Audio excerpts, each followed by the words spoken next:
Hi friends, welcome to my channel. First time ನನ್ನ channel ನೋಡ್ತೀರಿ subscribe ಮಾಡ್ಕೊಳ್ಳಿ friends. ಈ ರೀತಿ ಪರ್ಸ್ಗಳನ್ನ ಯಾವ ರೀತಿ ಸ್ಟಿಚ್ ಮಾಡೋದು ಅಂತ ನೋಡೋಣ ಬನ್ನಿ. ಮೊದಲನೇದಾಗಿ ಇದಕ್ಕೆ ನಾನು ಒಂದಷ್ಟು ವೇಸ್ಟ್ ಪೀಸ್ಗಳನ್ನ ತೊಗೊಂಡಿದ್ದೀನಿ. ನೋಡಿ, ಎಲ್ಲ ಕಟ್ ಮಾಡಿ ಇಟ್ಕೊಂಡಿದ್ದೀನಿ. ಇದನ್ನು ನೀವು ಒಂದು ಅಳತೆಯಲ್ಲಿ ಕಟ್ ಮಾಡಿ ಇಟ್ಕೋಬೇಕು. ನೀವು ಸ್ಟಿಚಿಂಗ್ ಮಾಡಬೇಕಾದ್ರೆ ನಿಮ್ಗೆ ಏನು ಮೆಜರ್ಮೆಂಟ್ ಬಂದ್ಬಿಟ್ಟು ಉದ್ದ ಬಂದ್ಬಿಟ್ಟು ಒಂದು 9 ಇಂಚು, ಅಗಲ ಬಂದ್ಬಿಟ್ಟು 7 ಇಂಚ್ ಬೇಕು ಅಂತ ತೊಗೊಂಡಿದ್ದೀನಿ. ಅದನ್ನು ನೋಡಿಕೊಂಡು ನೀವು 1 ಇಂಚ್ ಎಕ್ಸ್ಟ್ರಾ ಸ್ಟಿಚಿಂಗ್ 10 ಇಂಚು ಮತ್ತು 8 ಇಂಚು ತಗೊಂಡ್ರೆ ಸಾಕು. ಅಷ್ಟಕ್ಕೆ ಬಟ್ಟೆನ ಕಟ್ ಮಾಡಿಕೊಂಡು, ಯಾಕೆಂದರೆ ವೇಸ್ಟ್ ಪೀಸ್ಗಳಾಗಿರೋದ್ರಿಂದ ಅದು ನಮಗೆ ಕರೆಕ್ಟ್ ಸೈಜ್ ಇರೋಲ್ಲ. ಒಂಚೂರು ಕಮ್ಮಿ ಇರುತ್ತೆ, ಒಂಚೂರು ಜಾಸ್ತಿ ಇರುತ್ತೆ. ಆವಾಗ ನಾವು ಕಮ್ಮಿ ಇರೋದಕ್ಕೆ ಜಾಯಿಂಟ್ ಮಾಡ್ಕೋಬೇಕು, ಜಾಸ್ತಿ ಇರೋದನ್ನು ಕಟ್ ಮಾಡಿ ಅಡ್ಜಸ್ಟ್ ಮಾಡಬೇಕಾಗುತ್ತೆ. ಅದು ಒಳಗಡೆ ಲೈನಿಂಗು ಮತ್ತು ಎಕ್ಸ್ಟ್ರಾ ಒಂದು ಪಾಕೆಟ್ಗೆ ಒಂದು ಲೈನಿಂಗು ಇಷ್ಟು ಬೇಕಾಗುತ್ತೆ. ಅದನ್ನೆಲ್ಲ ನಾನು ಆಲ್ರೆಡಿ ತೊಗೊಂಡು ಕಟ್ ಮಾಡಿ ರೆಡಿ ಮಾಡಿ ಇಟ್ಕೊಂಡಿದ್ದೀನಿ. ಇದು ಬಂದ್ಬಿಟ್ಟು ನಮ್ಮ ಅಕ್ಕ ಅವರು, ಅಂದರೆ ನಮ್ಮ ರಿಲೇಷನ್ನೇ, ಒಂದಷ್ಟು ಪೀಸ್ಗಳನ್ನ ರೆಡಿ ಮಾಡಿಕೊಡು, ವೇಸ್ಟ್ ಆಗಿರುತ್ತಲ್ಲ ನಿನ್ನ ಹತ್ರ ಟೈಲರಿಂಗ್ ಪೀಸ್ಗಳಲ್ಲಿ ಅಂತ ಹೇಳಿದ್ದಾರೆ. ಅದು ಬಂದ್ಬಿಟ್ಟು ಏನಕ್ಕಪ್ಪ ಅಂದರೆ, ಅವರು ಒಂದು ಸ್ಟಾಲ್ ಹಾಕಿದ್ದಾರೆ. ಸ್ಟಾಲು ಅಂದರೆ ಇವಾಗ ಕಲ್ಯಾಣ ಮಂಟಪಗಳಲ್ಲಿ ಹಾಕ್ತಾರಲ್ಲ ಆ ಥರ ಅವ್ರ ರಿಲೇಷನ್ನು, ಅವ್ರ ಅಕ್ಕ ಮತ್ತು ಇನ್ಯಾರು ಸೇರಿಕೊಂಡು ಹಾಕಿದ್ದಾರೆ. ಅಂದರೆ ಅವ್ರು ಏನಪ್ಪ ಹಾಕಿದ್ದಾರೆ, ಬಾಗಿಲು ತೋರಣ, ಇವಾಗ ಕ್ಲಿಪ್ಸ್ ಎಲ್ಲ ರೆಡಿ ಬರುತ್ತಲ್ಲ ಆ ಥರ ಮನೇಲೇ ರೆಡಿ ಮಾಡಿ ಆ ಥರದ್ದೆಲ್ಲನೂ ಏನೇನೋ ಇನ್ನೂ ವೆರೈಟಿ ಐಟಮ್ಸ್ಗಳನ್ನ ಹಾಕಿದ್ದಾರೆ. ಆ ಥರ ಅದ್ರ ಜೊತೆಗೆ ಇದನ್ನು ಹಾಕೋಣ, ಒಂದು ಸ್ವಲ್ಪ ರೆಡಿ ಮಾಡಿಕೊಡು ಅಂತ ಹೇಳಿದ್ದಾರೆ. ಅದಕ್ಕೋಸ್ಕರ ನಾನು ಅವರು ಅಂದರು ಒಂದು 20 ಪೀಸ್ ರೆಡಿ ಮಾಡು, ಒಂದು 10-20 ಅಂತ ಹೇಳಿದರು. ನಾನು ರೆಡಿ ಮಾಡೋಣ ಅಂತ ನೋಡಿ ಎಲ್ಲನೂ ತೊಗೊಂಡು ಜೋಡಿಸ್ಕೊಂಡಿದ್ದೆ. ಸುಮಾರು ಒಂದು 15 ಪೀಸ್ವರೆಗೂ ಜೋಡಿಸಿದ್ದೀನಿ. ಮತ್ತು ಇನ್ನು ಬೇರೆ ಪೀಸ್ಗಳನ್ನೆಲ್ಲ ಕಟ್ ಮಾಡಿಕೊಂಡು ಮತ್ತೆ ಇನ್ನೊಂದು ಸಲ ರೆಡಿ ಮಾಡ್ಕೊಳ್ಳೋಣ ಅಂದ್ಬಿಟ್ಟು, ಇದು ನೋಡಿ ಇದೆಲ್ಲ ಪೀಸ್ಗಳನ್ನ, ಅಂದರೆ ಲೈನಿಂಗ್ ಬಟ್ಟೆ ಒಳಗಡೆ ಯಾವ್ದು ಕೊಟ್ಟರು ಪರವಾಗಿಲ್ಲ, ನಡೆಯುತ್ತೆ. ಯಾಕೆಂದರೆ ಒಳಗಡೆ ಕೊಡ್ತೀವಲ್ಲ, ತೊಂದರೆ ಏನಿಲ್ಲ. ಮೇಲ್ಗಡೆ ನಮಗೆ ಚೆನ್ನಾಗಿರೋ ಬಟ್ಟೆಗಳನ್ನ ಆರಿಸ್ಕೊಂಡಿದ್ದೀನಿ. ಇವಾಗ ದೊಡ್ಡ ಪೀಸ್ ಉಳ್ಕೊಂಡಿರುತ್ತಲ್ಲ, ಇವಾಗ ಡ್ರೆಸ್ಸು ಗೌನು ಎಲ್ಲ ಹೊಲ್ದಿದಾಗ ಉಳ್ಕೊಂಡಿರುತ್ತೆ ಒಂದಷ್ಟು ಪೀಸ್ಗಳು, ಅವನ್ನೆಲ್ಲ ತೊಗೊಂಡು ಇಟ್ಟಿದ್ದೀನಿ. ಒಂದೊಂದಕ್ಕೆ ಒಂಚೂರು ಜಾಯಿಂಟಿಂಗ್ ಬರುತ್ತೆ, ಇಲ್ಲ ಅಂದರೆ ಪರವಾಗಿಲ್ಲ, ನಡೆಯುತ್ತೆ, ಹಾಗೆ ಸ್ಟಿಚ್ ಮಾಡ್ಕೋಬೋದು. ನೋಡಿ ಇದೆಲ್ಲ ತೊಗೊಂಡಿದ್ದೀನಿ. ಇವಾಗ ಇದನ್ನು ಯಾವ ರೀತಿ ಸ್ಟಿಚ್ ಮಾಡೋದು ಅಂತ ನೋಡೋಣ. ಮೊದಲನೇದಾಗಿ ಇವೆಲ್ಲನೂ ಸ್ಟಿಚ್ ಮಾಡ್ಕೋಬೇಕು. ಫಸ್ಟು ಲೈನಿಂಗು ಮತ್ತು ಆ ಬಟ್ಟೆ ಎಲ್ಲನೂ ಸ್ಟಿಚ್ ಮಾಡ್ಕೋಬೇಕು. ನಾನು ಹೇಳ್ದಂಗೆ ಇದು 10 ಇಂಚು ಮತ್ತು 8 ಇಂಚ್ ಆದರೆ ಸಾಕು, ಓಕೆನಾ. ಎಲ್ಲನೂ ಅದರೊಳಗಡೆ ಲೈನಿಂಗ್ ಫಸ್ಟು ಸ್ಟಿಚ್ ಮಾಡಿ, ಮತ್ತು ನಾವು ಜಿಪ್ ಹಾಕಿದಾಗ ಪಾಕೆಟ್ ರೆಡಿ ಮಾಡಿಕೊಂಡು ಸ್ಟಿಚ್ ಮಾಡ್ಕೋಬೇಕಾಗುತ್ತೆ, ಓಕೆನಾ. ಈ ರೀತಿ ಬರುತ್ತೆ ಇದೆಲ್ಲ.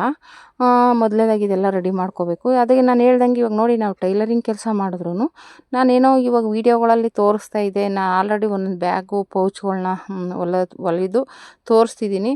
ಕೆಲವರು ಅಯ್ಯೋ ಆಗುತ್ತಾ ಇಲ್ವಾ ಅನ್ನೋ ಒಂದು ಕಮೆಂಟ್ನ ಮಾಡ್ತಾ ಇರ್ತಾರೆ. ಹಂಗಾಗಿ ಆಗುತ್ತೆ. ಇವಾಗ ನೋಡಿ, ನಾನೇ ಇವಾಗ ಒಂದಷ್ಟು ರೆಡಿ ಮಾಡಿಕೊಡ್ತಾ ಇದ್ದೀನಿ, ಅದು ವೇಸ್ಟ್ ಪೀಸಲ್ಲಿ, ಓಕೆನಾ. ನೀವು ಚೆನ್ನಾಗಿ ಮಾಡ್ತೀನಿ ಅಂದರೆ ಇನ್ನೂ ಚೆನ್ನಾಗಿರೋ ಬಟ್ಟೆ ಎಲ್ಲ ತಂದು ಕ್ವಾಲಿಟಿ ಮೇಂಟೈನ್ ಮಾಡಿದ್ರೆ ನೀವು ಇನ್ನೂ ಜಾಸ್ತಿ ಅಮೌಂಟ್ ತೊಗೋಬೋದು. ಇದು ನಾನು ಸ್ವಲ್ಪ ವೇಸ್ಟ್ ಪೀಸಲ್ಲಿ ಮಾಡ್ತಾ ಇರೋದ್ರಿಂದ ಒಂದು ಲೆವೆಲಿಗೆ ಮೇಂಟೈನ್ ಮಾಡ್ಬೋದು, ಓಕೆನಾ. ಆಮೇಲೆ ಇದೆಲ್ಲ ಏನಪ್ಪ ಅಂದರೆ, ನೀವು ಬಲ್ಕಲ್ಲಿ ಕೊಟ್ಟರೆ ಸ್ವಲ್ಪ ಕಮ್ಮಿ ಕೊಡಬೇಕಾಗುತ್ತೆ. 1-2 ಆದರೆ ಸ್ವಲ್ಪ ಮಾಮೂಲಿ ರೇಟ್ ಜಾಸ್ತಿ ತೊಗೋಬೋದು. ಬಲ್ಕಲ್ಲಿ ತೊಗೊಳ್ಳಿ, ನಾವು ಹೋಲ್ಸೇಲ್ ರೇಟಾಗಿ ಕೊಡ್ತೀವಿ ಅಂತ ಆ ಥರ ಮೇಂಟೈನ್ ಮಾಡಬೇಕಾಗುತ್ತೆ. ಏಕಪ್ಪ ಅಂದರೆ ಬಲ್ಕಲ್ಲಾದರೆ 100 ಪೀಸು, 200 ಪೀಸು, 50 ಪೀಸು ಆ ಥರ ತೊಗೋತಾರೆ. ಯಾಕೆಂದರೆ ಮದುವೆಗಳಲ್ಲಿ ಗಿಫ್ಟ್ ಕೊಡೋದಕ್ಕೆ, ಇಲ್ಲ ಮನೇಲಿ ಫಂಕ್ಷನ್ ಇದ್ದಾಗ ಯಾರಿಗಾದ್ರೂ ಕೊಡೋದಕ್ಕೆ, ಆ ಥರದ್ದು ಜಾಸ್ತಿ ತೊಗೊಂಡಾಗ ಒಂದು ಸ್ವಲ್ಪ ಕಮ್ಮಿನೇ ಮಾಡಿಕೊಡ್ಬೇಕಾಗುತ್ತೆ, ಓಕೆನಾ. ಹಾಗಾಗಿ ನೀವೆಷ್ಟು ಲೈನಿಂಗು ಇಲ್ಲ ನೀವು ಬಟ್ಟೆಗೆ ನೀವು ಜಿಪ್ಗೆಲ್ಲ ಎಷ್ಟು ಅಮೌಂಟ್ ಹಾಕಿರ್ತೀರ ಅದನ್ನೆಲ್ಲ ಟ್ಯಾಲಿ ಮಾಡಿಕೊಂಡು ನೀವು ಅಮೌಂಟನ್ನ ತೊಗೋಬೇಕಾಗುತ್ತೆ, ಓಕೆನಾ. ಈ ರೀತಿ ಟೈಲರಿಂಗು ಸ್ವಲ್ಪ ಬರುತ್ತೆ ಅನ್ನೋರು ನಾನು ಆಲ್ರೆಡಿ ಸುಮಾರು ವೀಡಿಯೋಸ್ ಹಾಕಿದ್ದೀನಿ, ಬೇಕಂದರೆ ಚೆಕ್ ಮಾಡಿ.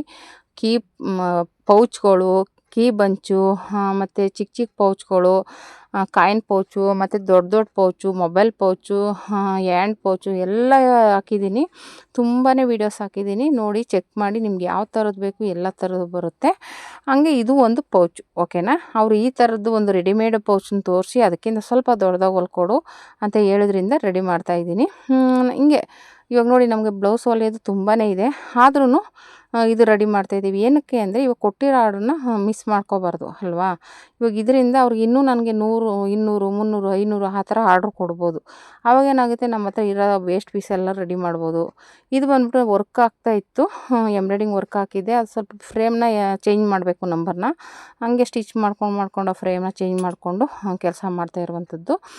ಈ ಥರ ನಾವು ಸ್ಟಿಚಿಂಗೆ ಅಂತಲ್ಲ, ನಮಗಂತೂ ಬಟ್ಟೆಗಳಿದ್ದಾವೆ. ಆದರೆ ಇದು ಬಂದ್ಬಿಟ್ಟು ಆರ್ಡ್ರ್ ಕೊಟ್ಟುವಾಗ ನಾವು ಮಾಡದೇ ಇರೋಕ್ಕಾಗಲ್ಲ. ಇವಾಗ ಆಲ್ರೆಡಿ 1-2 ಹೊಲ್ದು ಇವಾಗ ನಾವು ತೋರಿಸಿದಾಗ ಅವ್ರು ಬೇಕು ನಮಗೆ ಆರ್ಡ್ರ್ ತೊಗೊಳ್ಳಿ ಅಂದಾಗ ನಾವು ಬೇಡ ಅನ್ನೋಕ್ಕಾಗಲ್ಲ. ನಮ್ಮ ಬ್ಲೌಸ್ ಇದೆ, ನಮ್ಗೆ ಬೇಡ ಅನ್ನೋಕ್ಕಾಗುತ್ತಾ. ಬ್ಲೌಸು ಸ್ಟಿಚ್ ಮಾಡಬೇಕು, ಇದನ್ನು ಮುಗಿಸ್ಬಿಟ್ಟು ಆಮೇಲೆ ಬ್ಲೌಸ್ಗಳನ್ನ ಸ್ಟಿಚ್ ಮಾಡ್ಕೋಬೇಕಾಗುತ್ತೆ, ಓಕೆನಾ. ಹಂಗೆ ನೀವು ಈ ಥರ ಕೆಲಸನ ಮಾಡ್ಕೊತಾ ಹೋದರೆ ಬಂದಾಗ ಆರ್ಡ್ರ್ ಬಂದಾಗ ಮಾಡ್ಕೊಳ್ಳೋದು, ಇಲ್ದಿದ್ದಾಗ ಹಿಂಗೆ ಬ್ಲೌಸ್ ಸ್ಟಿಚ್ ಮಾಡೋದು, ಇಲ್ಲ ಆಲ್ಟ್ರೇಷನ್ ಮಾಡೋದು, ಫಾಲ್ಸು, ಎಮ್ಮಿಂಗು, ಹುಕ್ಸು ಏನಾದರೂ ಟೈಲರಿಂಗಲ್ಲಿ ತುಂಬಾ ಕೆಲಸಗಳಿದ್ದಾವೆ. ನೀವು ಬೇಕಂದರೆ ಎಂಬ್ರಾಯ್ಡಿಂಗು ಕಲ್ತ್ಕೋಬೋದು, ಮಿಷಿನ್ ಎಂಬ್ರಾಯ್ಡಿಂಗ್ನ. ಅದೂ ತುಂಬಾ ಬೆನಿಫಿಟ್ ಇದೆ. ಸುಮ್ಮನೆ ಒಂದು ಸಿಂಪಲ್ ಡಿಸೈನ್ ಹಾಕಿದ್ರೇ 500 ಆ ಥರ ತೊಗೋತಾರೆ. ಸಿಂಪಲ್ಲಾಗಿ ಹಾಕೊಟ್ಬಿಟ್ಟು ಕಮ್ಮಿಯಾಗಿ ತೊಗೊಂಡು ಅದನ್ನು ಮೇಂಟೈನ್ ಮಾಡ್ಬೋದು. ಓಕೆನಾ. ಅದೂ ತುಂಬಾ ರನ್ನಿಂಗ್ ಇದೆ ಮಿಷಿನ್ ಎಂಬ್ರಾಯ್ಡಿಂಗು. ಆದರೆ ಮಿಷಿನ್ ಎಂಬ್ರಾಯ್ಡಿಂಗ್ ವರ್ಕು ಅಂದರೆ ಕಣ್ಣಲ್ಲಿ ಕಂಡು ನೋಡಿಕೊಂಡು ಮಾಡಬೇಕಾಗುತ್ತೆ. ಕಂಪ್ಯೂಟರ್ ಎಂಬ್ರಾಯ್ಡಿಂಗ್ ಆದರೆ ಆ ಥರ ಏನಿಲ್ಲ. ಆದರೆ ಕಂಪ್ಯೂಟರ್ ಎಂಬ್ರಾಯ್ಡಿಂಗ್ ಲಕ್ಷ ದುಡ್ಡು ಮಾಡಬೇಕು. ಈ ಮಿಷಿನ್ ಎಂಬ್ರಾಯ್ಡಿಂಗ್ ಅಷ್ಟೊಂದು ದುಡ್ಡು ಬೇಕಾಗಿಲ್ಲ. ಮಾಮೂಲಿ ಮಿಷಿನ್ ಹೆಂಗೆ ಬರುತ್ತೋ ಒಂದು 20,000 ಮಿಷಿನ್ ಸಿಗುತ್ತೆ. ಓಕೆನಾ. ಅದು ನೆನ್ಪಿಟ್ಕೊಂಡು ನೀವು ಕಲಿತೀನಿ ಅಂದರೆ ಅದು ಕಲಿಬೋದು. ಇಲ್ಲ ನೀವು ಟೈಲರಿಂಗಲ್ಲೇ ಮುಂದುವರಿತೀನಿ ಅಂದರೆ ಟೈಲರಿಂಗ್ ಜೊತೆಗೆ ಇದನ್ನು ಕಲಿಬೋದು ಅಂತ ಹೇಳ್ತಾ ಇದ್ದೀನಿ ಅಷ್ಟೇ. ಕಲಿಲೇಬೇಕು ಅಂತ ಅಲ್ಲ. ನಿಮ್ಗೆ ಇಂಟ್ರೆಸ್ಟ್ ಇದ್ದು ಅದ್ರ ಜೊತೆಗೆ ಮಾಡ್ತೀವಿ ಅಂದರೆ, ನಾನಿವಾಗ ಅದಕ್ಕೋಸ್ಕರನೇ ಯೋಚನೆ ಮಾಡಿ ಕೊನೆಗೆ ಲೋನಲ್ಲಿ ನಾನು ಕಂಪ್ಯೂಟರ್ ಮಿಷಿನ್ ತೊಗೊಂಡಿದ್ದು. ಅಂದರೆ ಎರಡನ್ನೂ ಮ್ಯಾನೇಜ್ ಮಾಡೋಕ್ಕೆ ಕಷ್ಟ ಆಗ್ಬಿಡುತ್ತೆ ಅನ್ನೋದಕ್ಕೋಸ್ಕರ ನಾನು ಕಂಪ್ಯೂಟರ್ ಮಿಷಿನ್ ತೊಗೊಂಡೆ. ಹಾಗೆ ನೀವು ಆ ಥರ ಸಿಂಪಲ್ಲಾಗಿ ಕಲ್ತ್ಕೊಂಡು ಏನು ಬೇಕಾದರೂ ಮಾಡ್ಬೋದು. ಓಕೆನಾ. ಈ ಥರ ಪೌಚ್ಗಳು ಹೊಲಿಯೋದು, ಕೀ ಬಂಚ್ಗಳು ಹೊಲಿಯೋದು, ಆಮೇಲೆ ರಿಬ್ಬನ್ಗಳು ಹೊಲಿಯೋದು, ಈ ಥರದ್ದೆಲ್ಲ ವೀಡಿಯೋಸ್ ಹಾಕಿದ್ದೀನಿ. ಚೆಕ್ ಮಾಡಿ ಪ್ಲೇ ಲಿಸ್ಟ್ ಮಾಡಿದ್ದೀನಿ. ಎಲ್ಲ ವೀಡಿಯೋನು ನೋಡಿ ನಿಮ್ಗೆ ಯಾವುದು ಅನುಕೂಲ ಆಗುತ್ತೆ ಅದನ್ನು ಟ್ರೈ ಮಾಡಿಕೊಂಡು ಮಾಡಿ ಮುಂದುವರಿಬೇಕು ಅಂದರೆ ಏನಾದರೂ ಮಾಡಬೇಕಲ್ವ. ಈ ಟೈಲರಿಂಗ್ ಜೊತೆಗೆ ಅಯ್ಯೋ ಬಟ್ಟೆಗಳು ಬರ್ತಾಯಿಲ್ಲ ಅಂತ ವೇಸ್ಟಾಗಿ ಟೈಮ್ ವೇಸ್ಟ್ ಮಾಡೋಕ್ಕೆ ಹೋಗಬೇಡಿ. ಈ ಥರ ಏನಾದರೂ ಇಂಪ್ರೂವ್ ಮಾಡ್ಕೊಳ್ಳಿ. ಓಕೆನಾ. ಮಾಡಿದ್ರೆ ಆಗುತ್ತೆ, ಮಾಡೋಕ್ಕಾಗೋದಿಲ್ಲ ಅಂತಂದರೆ ಆಗೋದಿಲ್ಲ. ನಾನು ಯಾವಾಗಲೂ ಮೋಟಿವೇಶನ್ ಮಾಡ್ತಾನೆ ಇರ್ತೀನಿ, ಎಂಕರೇಜ್ ಮಾಡ್ತಾನೇ ಇದ್ದೀನಿ. ಇವಾಗ ಆಗಲ್ಲ ಅನ್ನೋ ಕೂತ್ಕೊಳ್ಳೋ ಬದಲು ಈ ಥರ ರೆಡಿ ಮಾಡಿ ಟ್ರೈ ಮಾಡಿ. ನಾನು ಹೇಳ್ದಂಗೆ ನೀವು ಜಾಸ್ತಿ ಒಂದು 100 ಪೀಸ್ 200 ಪೀಸ್ ಮಾಡೋಕ್ಕೆ ಹೋಗಬೇಡಿ. ಜೊತೆಗೆ ಒಂದು 2 ಪೀಸ್ನೇ ಮಾಡಿ ರೆಡಿ ಮಾಡಿ ಸೇಲ್ಗೆ ಹಾಕಿ. ಅದು ಕಂಟಿನ್ಯೂ ಆಗಿ ಯಾವ್ಯಾವ ಸೇಲ್ ಆಗುತ್ತೆ ನೋಡ್ಕೊಳ್ಳಿ. ಅದು ಒಂದು ಸ್ವಲ್ಪ ದಿನ ಕಷ್ಟ ಆಗುತ್ತೆ, ಯಾಕೆಂದರೆ ಸ್ಟಾರ್ಟಿಂಗು ಸ್ವಲ್ಪ ಸೇಲ್ ಆಗೋದು ಕಷ್ಟನೇ. ಆಮೇಲೆ ಹೋಗ್ತಾ ಇವಾಗ ಮೆಟ್ಲನ್ನ ಒಂದನೇ ಮೆಟ್ಲಿಂದ 10ನೇ ಮೆಟ್ಲವರೆಗೂ ಹೋಗೋಕ್ಕಾಗಲ್ಲ. ಒಂದೊಂದು ಮೆಟ್ಲೇ ಹತ್ಕೊಂಡು ಹೋಗಬೇಕು. ಓಕೆನಾ. ಇವಾಗ ಮಧ್ಯದಲ್ಲಿರೋ 9 ಮೆಟ್ಲು ಹತ್ತಿದ್ರೇ ನಾವು 10ನೇ ಮೆಟ್ಲಿಗೆ ಹೋಗೋಕ್ಕಾಗೋದು. ಆ ರೀತಿ ನೀವು ಒಂದೊಂದನ್ನೇ ಮಾಡ್ತಾ ಹೋಗ್ತಾ ಇರಬೇಕು. ಅದ್ರ ಜೊತೆಗೆ ಟೈಲರಿಂಗ್ ಕೆಲಸನೂ ಮಾಡಿ. ಅದ್ರಲ್ಲಿ ಬಟ್ಟೆಗಳು ಬಂದರೆ ಅದನ್ನು ಹೊಲಿರಿ, ಆಲ್ಟ್ರೇಷನ್ ಬಟ್ಟೆಗಳು ಬಂದರೆ ಹೊಲಿರಿ. ಹಂಗೆ ಇದನ್ನು ಮಾಡಿ. ನಾನು ಹೇಳ್ದಂಗೆ ಜಿಗ್ಜಾಗು ಫಾಲ್ ಮಾಡಿ. ಓರ್ಲಾಕ್ ಮಿಷಿನ್ ತೊಗೊಳ್ಳಿ, ಬೇಕಾದ್ರೆ ಓರ್ಲಾಕ್ ಮಾಡ್ಬೋದು. ಓರ್ಲಾಕ್ ಇವಾಗ ಹೊರಗಡೆ ಒಬ್ಬರು ಮನೆಗಳಲ್ಲಿ ಮಾಡೋರು ಓರ್ಲಾಕ್ ಮಿಷಿನ್ ಇರೋಲ್ಲ, ಅಂಥವ್ರು ಬೇಕಾದ್ರೆ ಹೊರಗಡೆ ಕೊಡ್ತಾರೆ. ಇಲ್ಲ ನೀವು ಕೆಲವರು ಮನೆಗಳಲ್ಲಿ ಮಾಡೋರು ಓರ್ಲಾಕ್ ಮಾಡ್ಕೊಡ್ತೀವಿ ಅಂತ ಬೋರ್ಡ್ ಹಾಕಿದ್ರೆ ಅದನ್ನು ಮಾಡಿಸ್ಕೊತಾರೆ. ಓಕೆನಾ. ಜಿಗ್ಜಾಗು, ಫಾಲು, ಓರ್ಲಾಕ್ ಈ ಥರ ನಾವು ನಮ್ಮ ಕ್ರಿಯೇಟಿವ್ನ ತೋರಿಸ್ಕೋಬೇಕು. ನಮ್ಗೆ ಹೇಗೆ ಅನುಕೂಲ ಆಗುತ್ತೋ ಆ ರೀತಿ ರೆಡಿ ಮಾಡ್ಕೋಬೇಕು ಹೊರತು ಅಯ್ಯೋ ಬಟ್ಟೆ ಬರ್ತಾಯಿಲ್ಲ ಅಂತ ತಲೆ ಕೆಡ್ಸ್ಕೊಂಡು ಕೂತ್ಕೋಬಾರ್ದು. ಓಕೆನಾ. ನಾನು ಈ ಥರ ಒಂದಷ್ಟು ಪೌಚ್ಗಳನ್ನ ರೆಡಿ ಮಾಡ್ತಾಯಿದ್ದೀನಿ. ನಾನು ಹೇಳೋದೇನಪ್ಪ ಅಂದರೆ ಈ ಥರ ವೇಸ್ಟ್ ಬಟ್ಟೆ ಅಂತಲ್ಲ, ನಿಮಗೆ ಬಟ್ಟೆ ತೊಗೊಂಡೇ ಮಾಡ್ತೀನಂದ್ರೂ ನೀವು ಮಾಡ್ಬೋದು. ಇಲ್ಲ ಸ್ವಲ್ಪ ಈ ಥರ ಟೈಲರಿಂಗ್ ಬಟ್ಟೆಗಳಲ್ಲಿ ಉಳಿದಿರುವಂಥ ಆ ಬಟ್ಟೆಗೆ ತಕ್ಕನಾಗಿ ನೀವು ಪೌಚ್ ಮಾಡ್ಬೋದು. ಓಕೆನಾ. ಇವಾಗ ಎಷ್ಟು ಅಗಲ ಬಟ್ಟೆ ಇರುತ್ತೆ ಅಷ್ಟು ಅಗಲಕ್ಕೆ ಮಾಡ್ಕೋಬೋದು. ದೊಡ್ಡದು ಬೇಕು ದೊಡ್ಡದು, ಚಿಕ್ಕದು ಬೇಕು ಚಿಕ್ಕದು, ಆ ಥರ ಎಲ್ಲ ಥರದ ಪೌಚ್ಗಳನ್ನೂ ರೆಡಿ ಮಾಡಿದ್ರೆ ಎಲ್ಲರಿಗೂ ಒಂದೇ ಥರ ಪೌಚ್ ಇಷ್ಟ ಆಗೋಲ್ಲ. ಒಬ್ರಿಗೆ ದೊಡ್ಡದು ಇಷ್ಟ ಆಗುತ್ತೆ, ಕೆಲವ್ರಿಗೆ ಚಿಕ್ಕದು ಇಷ್ಟ ಆಗುತ್ತೆ. ಓಕೆನಾ. ಈ ಥರ ನೀವು ಇಂಪ್ರೂವ್ ಮಾಡ್ಕೋತಾ ಹೋಗ್ಬೇಕು. ಇವಾಗ ನಾವು ಏನಪ್ಪ ಅಂದರೆ, ನಾನು ಚಿಕ್ಕ ಮಿಷಿನಲ್ಲಿ ಮನೇಲಿ ಹೊಲಿತಾ ಇದ್ದಿದ್ದು. ಆಮೇಲೆ ಸ್ವಲ್ಪ ಇಂಪ್ರೂವ್ ಆಮೇಲೆ ನಮ್ಮ ಅಂಗಡಿನೇ ಅಂದರೆ ಕೊರೋನಾ ಟೈಮಲ್ಲಿ ಸ್ವಲ್ಪ ಡಲ್ ಆಯಿತು ಮನೇಲಿ ಸೇಲಿಂದು. ಅದಕ್ಕೋಸ್ಕರ ನಮ್ಮ ಅಂಗಡಿನೇ ಶಾಪ್ನ ಅಂದರೆ ನಮ್ಮದೇ ಗ್ಯಾರೇಜ್ ಇತ್ತು, ಅದನ್ನು ತೆಗೆದುಬಿಟ್ಟು ನಾವೇ ಶಾಪ್ ಮಾಡ್ಕೊಂಡ್ವಿ. ಯಾಕೆಂದರೆ ಮನೆಯಲ್ಲೇ ಸುಮ್ಮನೆ ಬೇರೆ ಕಡೆ ಹೋಗೋ ಬದಲು ಬೇರೆ ಕಡೆ ಹೋದರೆ ಬಾಡಿಗೆ ಕಟ್ಟಬೇಕು, ಅವೆಲ್ಲ ಕಷ್ಟ ಆಗುತ್ತೆ ಅಂದ್ಬಿಟ್ಟು ಇಲ್ಲೇ ಮಾಡ್ಕೊಂಡ್ವಿ. ಇವಾಗ ಆರಾಮಾಗಿ ದೊಡ್ಡ ಮಿಷಿನ್ ತೊಗೊಂಡೆ.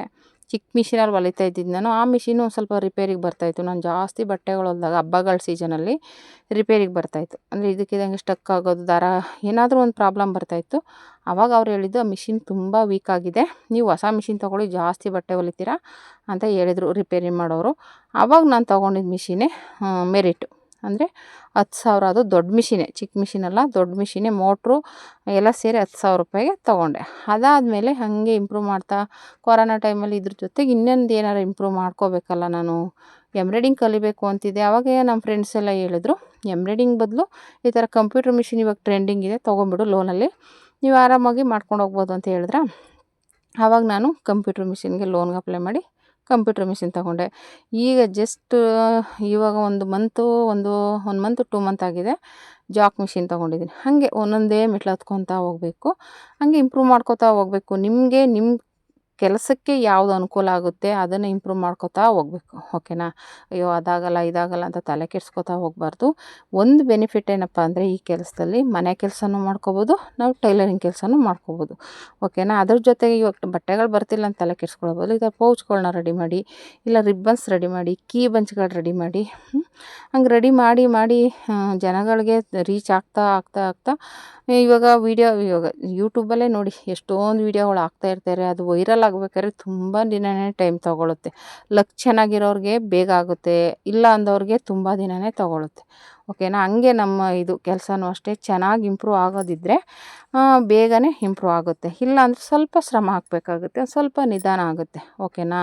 ಸೇಲ್ ಆಗೋದು ಹಂಗಾಗಿ ಈ ಥರದನ್ನ ಇವೇನು ಹಣ್ಣುಗಳಲ್ಲ ಏನಲ್ಲ, ನೀವು ಇದನ್ನು ಕೊಳ್ತೋಗುತ್ತೆ ಅಳಿಸೋಗುತ್ತೆ ಅಂತ ಅಂದ್ಕೊಳಕ್ಕೆ ಹೋಗಲೇಬೇಡಿ. ರೆಡಿ ಮಾಡಿಕ್ಕಿ ಒಂದಲ್ಲ ಒಂದಿನ ಕೈ ಹಿಡಿಯುತ್ತೆ. ಈ ಕೆಲಸ ಅಂತೂ 100ಕ್ಕೆ 100% ಹೇಳ್ತೀನಿ, ಒಂದಲ್ಲ ಒಂದಿನ ಕೈ ಹಿಡಿಯುತ್ತೆ. ಹೇಳ್ದಂಗೆ ಇದ್ರ ಜೊತೆಗೆ ರಿಬ್ಬನ್ಸು, ಕ್ಲಿಪ್ಸು, ಸ್ಟಿಕ್ಕರ್ ಪ್ಯಾಕೆಟ್ ಆ ಥರ ಚಿಕ್ಕ ಚಿಕ್ಕ ಐಟಮ್ಸು ರೆಡಿ ಮಾಡ್ಕೊಳ್ಳಿ. ಅದ್ರ ಜೊತೆಗೆ ಇದನ್ನು ಹೇಳ್ದಂಗೆ ಜಿಗ್ಜಾಗು ಫಾಲ್ಸು ಈ ಥರ ಏನೇನು ಇವಾಗ ಆಮೇಲೆ ಕುಚ್ಚು, ಇವಾಗ ಆಲ್ರೆಡಿ ಕುಚ್ಚು ಹಾಕೋದಕ್ಕೆ ಇವಾಗ ನಮ್ಮ ಮನೆ ಪಕ್ಕದಲ್ಲೇ ನಾನು ಯಾರೂ ಇಲ್ಲ ಅಂದ್ಬಿಟ್ಟು ತೊಗೊಳಕ್ಕೆ ಹಿಂದೆ ಮುಂದೆ ನೋಡ್ತಿದ್ದೆ. ನನಗೆ ಟೈಮ್ ಇಲ್ಲ, ನಾನು ಹಾಕ್ತೀನಿ ಕುಚ್ಚನ್ನ, ಆದರೆ ನನಗೆ ಇದು ಸ್ಟಿಚಿಂಗ್ ಮಾಡೋಕ್ಕೇ ಟೈಮ್ ಸಾಕಾಗಲ್ಲ.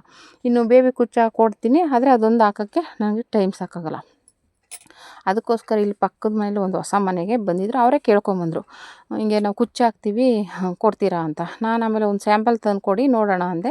ಅವ್ರು ಬೇರೆ ಅಂಗಡಿಗೂ ಹಾಕ್ತಾಯಿದ್ರು, ತಂದು ತೋರಿಸಿದ್ರು, ಚೆನ್ನಾಗಿ ಹಾಕಿದ್ರು ಫಿನಿಶಿಂಗು. ಹಂಗಾಗಿ ಸರಿ ಬಿಡಿ ಆಯಿತು ಕೊಡ್ತೀನಿ ಅಂತ ಕೊಟ್ಟರೆ ಎಷ್ಟು ಬೇಗ ರೆಡಿ ಮಾಡಿಬಿಟ್ಟು ತಂದು ಕೊಟ್ಟರು ಅಂದರೆ ಅಷ್ಟು ಬೇಗ ಮಾಡಿದ್ರು. ಆ ಥರ ನೀವು ಒಂದು ಕೆಲಸ ಕಲ್ತಿದ್ರೆ ನೀವು ಆರಾಮಾಗಿ ನೋಡಿ ನೆನ್ನೆ ಊರಿಗೆ ಹೋಗ್ಬೇಕು ಅಂದ್ಬಿಟ್ಟು ಅಮೌಂಟ್ ಇಸ್ಕೊಂಡೋದ್ರು. ಹಾಗೆ ಕೆಲಸ ಕಲ್ತಿದ್ರೆ ಕೆಲಸ ಮಾಡಿಬಿಟ್ಟು ಆರಾಮಾಗಿ ಮನೆ ಹತ್ರನೇ ಇಸ್ಕೊಬೋದು. ಇವಾಗ ಬೇರೆ ಕಡೆ ಹೋಗಿ ಇಲ್ಲಿ ಬಾಡಿಗೆ ಮನೆಗೆ ಬಂದಿದ್ದರು, ಅಂಗಡಿ ಐತೆ ಅಂತ ಕೇಳಿದ್ರು, ಅವ್ರ ಒಂದು ಕೆಲಸ ಆಯ್ತು. ಇವಾಗ ನನ್ನ ಕೆಲಸ ಇದ್ದರೆ ಫೋನ್ ಮಾಡಿದ್ರೆ ಆರಾಮಾಗಿ ತೊಗೋತಾರೆ. ಹಾಗೆ ನೀವು ಎಲ್ಲಾದರೂ ಹೋಗಿ ಕೇಳಿ ನೋಡಿ ಮಾಡಿ ತಿಳ್ಕೊಂಡು ಮಾಡಬೇಕು. ಇವಾಗ ನಾವು ಮನೇಲಿ ಮಾಡೋದು ಯಾರಿಗೆ ಗೊತ್ತಿರುತ್ತೆ ಅಲ್ವಾ. ನಾವಿವಾಗ ಮನೇಲಿ ಮಾಡ್ತಾಯಿರ್ತೀವಿ, ಜಿಗ್ಜಾಗು, ಫಾಲು, ಸ್ಟಿಚಿಂಗು ಎಲ್ಲ ಮಾಡ್ತೀವಿ, ಕೆಲವ್ರಿಗೆ ಗೊತ್ತೇ ಇರೋಲ್ಲ. ಹಾಗಾಗಿ ನೀವೇನು ಮಾಡಬೇಕು ಅಂದರೆ, ನಾನು ಆಲ್ರೆಡಿ ಒಂದು ವೀಡಿಯೋ ಹಾಕಿದ್ದೀನಿ, ಮೋಟಿವೇಶನ್ ವೀಡಿಯೋ.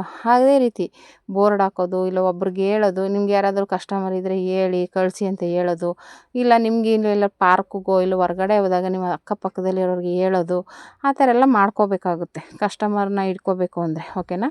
ಆಮೇಲೆ ಕಸ್ಟಮರ್ನ ಇಟ್ಕೋಬೇಕು ಅಂದರೆ ಫಸ್ಟು ನೀವು ನೀಟಾಗಿ ಸ್ಟಿಚ್ ಮಾಡೋದಕ್ಕೆ ಬರಬೇಕು. ಒಂಚೂರು ಇವಾಗ ಆಮೇಲೆ ಕಸ್ಟಮರ್ಸ್ನ ಯಾವ ಥರದವ್ರು ಬರ್ತಾರೋ ಅಡ್ಜಸ್ಟ್ ಮಾಡ್ಕೊಳ್ಳೋರೆ ಬರೋದು. ಇವಾಗ ಅಡ್ಜಸ್ಟ್ ಆಗದೆ ಇರೋರು ಯಾರೂ ಬರೋಲ್ಲ. ಇವಾಗ ನಮ್ಮಂಥವ್ರ ಹತ್ರ ಬರೋದು ಸ್ವಲ್ಪ ಲೋ ಪ್ರೈಸ್ ಕೇಳ್ಕೊಂಡು ಬರೋರೆ ಬರೋದು. ಓಕೆನಾ. ಹಂಗಾಗಿ ನೀವು ಆರಾಮಾಗಿ ಫಸ್ಟ್ ಸ್ಟಿಚಿಂಗ್ ಕಲ್ತ್ಕೊಂಡ್ಬಿಟ್ರೆ, ಒಬ್ರಿಗೇನಾದರೂ ನೀವು ಹೊಲ್ದು ಬ್ಲೌಸ್ನ ಕೊಟ್ಟರೆ ಅವ್ರು ಏನಾದ್ರು ಫಿನಿಶಿಂಗ್ ಸರೋಯ್ತು ಅಂದರೆ ಇನ್ನೊಬ್ರಿಗೆ ಹೇಳ್ತಾರೆ, ಇಲ್ಲ ಪರವಾಗಿಲ್ಲ ರೇಟು ಕಡಿಮೆ ಇದೆ, ಚೆನ್ನಾಗಿ ಹೊಲ್ದಿದ್ದಾರೆ ಅಂತ. ಓಕೆನಾ. ಹಾಗಾಗಿ ನೀವು ಆ ಥರ ಮಾಡ್ಕೋಬೇಕು, ನಾವೇ ಮಾಡ್ಕೋಬೇಕು. ಯಾವುದೋ ಮೂವಿಲಿ ಎಸ್ ಆರ್ ಹೇಳ್ತಾರಲ್ಲ, ಅವರು ಆ ಥರ ನಾವೇ ತೋರಿಸ್ಕೋಬೇಕು ನಮ್ಮ ಕಲೆನ, ನಾವೇನು ಹೊಲಿತೀವಿ, ನಾವೇನು ಸ್ಟಿಚ್ ಮಾಡ್ತೀವಿ ಅನ್ನೋದನ್ನು ನಾವೇ ತೋರಿಸ್ಕೋಬೇಕೇ ಹೊರ್ತು ಯಾರೂ ನಮ್ಮನ್ನು ಗುರುತಿಸಲ್ಲ.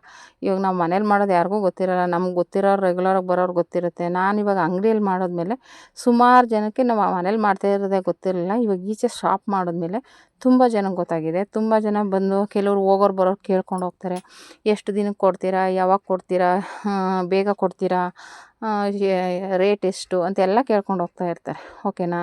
ಯಾಕೆಂದರೆ ಅವ್ರಿಗೇನಾದ್ರು ಬೇರೆ ಕಡೆಗಿಂತ ಇಲ್ಲಿ ಪರವಾಗಿಲ್ಲ ರೇಟು ಅನ್ಸಿದ್ರೆ ಏನು ಮಾಡ್ತಾರೆ, ತೊಗೊಬಂದು ಕೊಡ್ತಾರೆ. ಓಕೆನಾ. ಆದರೆ ಟೈಲರಿಂಗ್ಗೆ ಅಂಗಡಿ ಮಾಡಬೇಕಾದ್ರೆ ಶಾಪ್ ಮಾಡ್ಬೇಕಾದ್ರೆ ನನಗೂ ತುಂಬ ಭಯ ಆಗ್ತಿತ್ತು, ಹೆಂಗೋ ಏನೋ ಅಂತ. ಈಗಂತೂ ತುಂಬಾ ಎಕ್ಸ್ಪೀರಿಯೆನ್ಸ್ ಆಗೋಗಿದೆ. ನಮ್ಮ ಮನೇಲಿ ಮಾಡೋದು ಇಲ್ಲಿ ಬಂದರೆ ಸ್ವಲ್ಪ ರಿಸ್ಕು. ಮನೇಲಾದ್ರೆ ಅಷ್ಟು ತಲೆ ಕೆಡ್ಸ್ಕೊತಾ ಇರಲಿಲ್ಲ, ಕೊಟ್ಟರೆ ಆಯಿತು ಅಂತ. ಆದರೆ ಶಾಪ್ ಆದಮೇಲೆ ನಾವು ಕೊಡಲೇಬೇಕಾಗುತ್ತೆ ಅವ್ರಿಗೆ ಹೇಳಿರೋ ಟೈಮ್ಗೆ, ಹಾಗೆಲ್ಲ ಇರುತ್ತೆ. ಓಕೆನಾ. ಇವಾಗ ಇದೊಂದು ಆರ್ಡ್ರ್ ಬಂದಿದೆ, ಮಾಡ್ತಾಯಿದ್ದೀನಿ. ಇನ್ನು ಮುಂದಕ್ಕೆ ಇವಾಗ ಒಂದು 20 ಪೀಸು 50 ಪೀಸು ಅಂತ ಹೇಳ್ಬೋದು ಅವರು. 100 200 ಪೀಸ್ ಬೇಕು ಅಂತ ಹೇಳಿದ್ರು ಹೇಳ್ಬೋದು. ಓಕೆನಾ.